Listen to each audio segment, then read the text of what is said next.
नमस्कार दोस्तों, मैं हूं चंदन कुमार और आप देख रहे हैं मैन ऑफ विजडम, जहां हम ग्लोबल पॉलिटिक्स को आज भारत के नजरिए से रिकॉर्ड करेंगे बिना किसी फिल्टर के।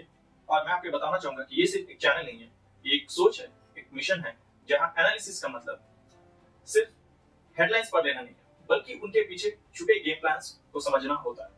और आज आप सब विजडम सीकर्स के साथ मिलकर मैं लेकर आया हूं एक ऐसा एक्सप्लोसिव रिवॉल्यूशन जो सिर्फ अमेरिका की पॉलिटिक्स नहीं, दुनिया के पावर बैलेंस को हिला के रख देगा। मैं हूं चंदन कुमार और आप देख रहे हैं मैन ऑफ विजडम। चलिए तो शुरुआत करते हैं। जरा सोचिए, दुनिया का सबसे अमीर आदमी एलन मस्क और सबसे powerful political figure Donald Trump एक दूसरे के खिलाफ खुले आम जंग छेड़ चुके हैं। ट्रंप उन्हें साइको कहते हैं और मस्क खुले आम धमकी दे रहे हैं कि वो ट्रंप के सबसे डार्केस्ट सीक्रेट को दुनिया के सामने ला देंगे।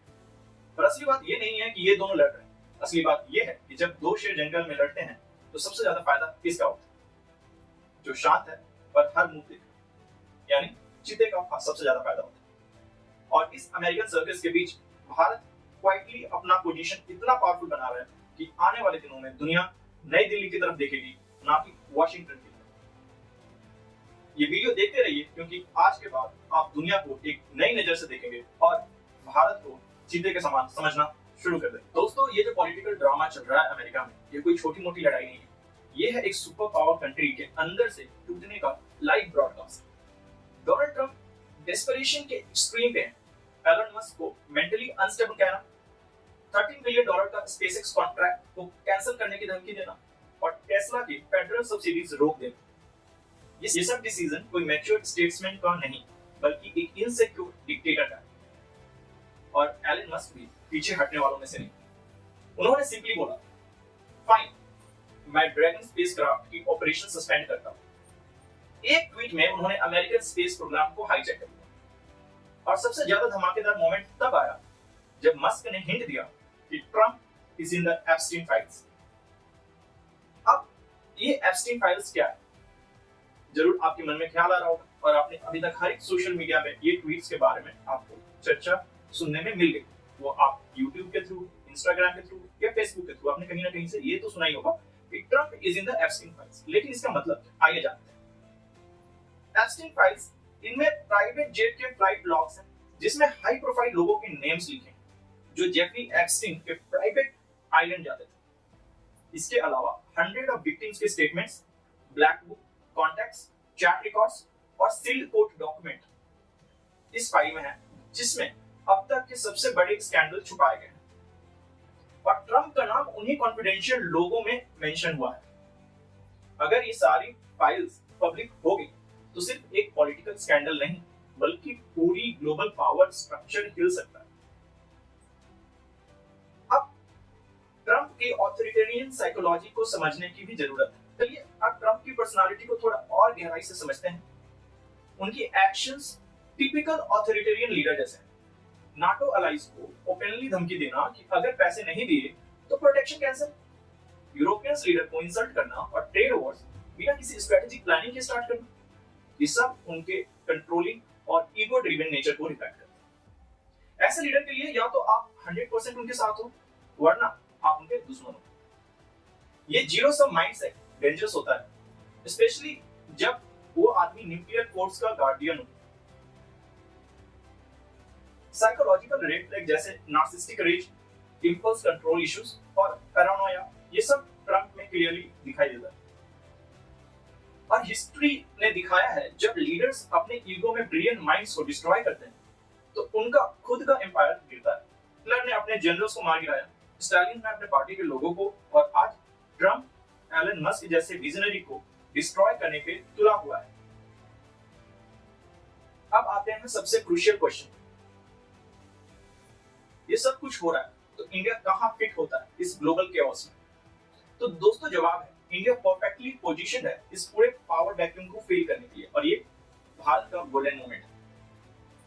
स्पेस सेक्टर में इसरो ऑलरेडी दुनिया को कॉस्ट इफेक्टिव सॉल्यूशन दे रहा है। अगर स्पेसएक्स और नासा के बीच का कॉन्फ्लिक्ट बढ़ता है तो इंटरनेशनल क्लाइंट्स रिलायबल पार्टनर्स ढूंढने लगेंगे, पर तब भारत का स्पेस प्रोग्राम उनका फर्स्ट चॉइस बनेगा। ईवी मार्केट में एलन मस्क का डिस्ट्रप्शन मतलब इंडियन ईवी प्लेयर्स के लिए गोल्डन चांस। सेमीकंडक्टर्स और आर्टिफिशियल इंटेलिजेंस जैसे सेक्टर में जहां अनसर्टेनिटी है वेस्ट में, वहीं इंडिया एक स्टेबल और बूमिंग मार्केट बनकर उभर रहा है। एंड पार्टनरशिप्स भी इस इंस्टेबिलिटी का एक बड़ा पॉजिटिव रिजल्ट निकाल के ले आ रहा है। क्वाड जैसे अलायंसेस में इंडिया की इंपॉर्टेंस और बढ़ रही है और एफडीआई का एक मेजर डाइवर्शन हो रहा है टुवर्ड्स इंडिया। इन्वेस्टर को एक स्टेबल डेमोक्रेसी चाहिए और गेस व्हाट, भारत वो ट्रस्ट डिलीवर कर रहा है। फ्यूचर प्रेडिक्शंस क्या हो सकते हैं? तो दोस्तों आइए एक नजर डालते हैं आने वाले कुछ इयर्स के फ्यूचर पे based on the current pattern and the research. अगले 6 महीने में मस्क खुद की पॉलिटिकल पार्टी लॉन्च कर सकते हैं, शायद इनोवेशन पार्टी या फ्यूचर डेमोक्रेटिक पार्टी के नाम से। रिपब्लिकन पार्टी का स्प्लिट ऑलमोस्ट गारंटीड है। इस इंटरनल डिवाइड के चलते अमेरिका का इंटरनेशनल ट्रस्ट लेवल टूटेगा और कंट्रीज जैसे जापान, यूएई और फ्रांस जैसे पार्टनर्स इंडिया को अल्टरनेटिव के रूप में देखेंगे। 2025 से 2026 तक अमेरिका में एक 3 पार्टी सिस्टम इमर्ज होगा, ट्रम्प लॉयलिस्ट, डेमोक्रेट्स और Musk futuristic supporters. American stability का सीधा फायदा इंडिया को मिलेगा ग्लोबल ट्रेड, टेक और डिफेंस टाइज। और 2027 से 28 के इलेक्शन सबसे ज्यादा पोलराइज्ड होंगे। ग्लोबल मार्केट्स अमेरिका की बजाय इंडिया और दुबई जैसे स्टेबल इकोनॉमीज में ट्रस्ट दिखाएगा। Research and development hub silicon valley से शिफ्ट होकर बेंगलुरु और हैदराबाद जैसी सिटीज में आएंगे। बाय 2030 इंडिया दुनिया का space, super power, technology, innovation का हब और पीस डिप्लोमेसी का प्रेफर्ड पार्टनर बन चुका होगा। और जब ग्लोबल लीडर किसी कॉन्फ्लिक्ट का सॉल्यूशन ढूंढेंगे तो उनका फर्स्ट कॉल वॉशिंगटन को नहीं, न्यू दिल्ली में आएगा। अब चलिए बात करते हैं विश्व गुरु का रोड मैप कैसे बन सकता है।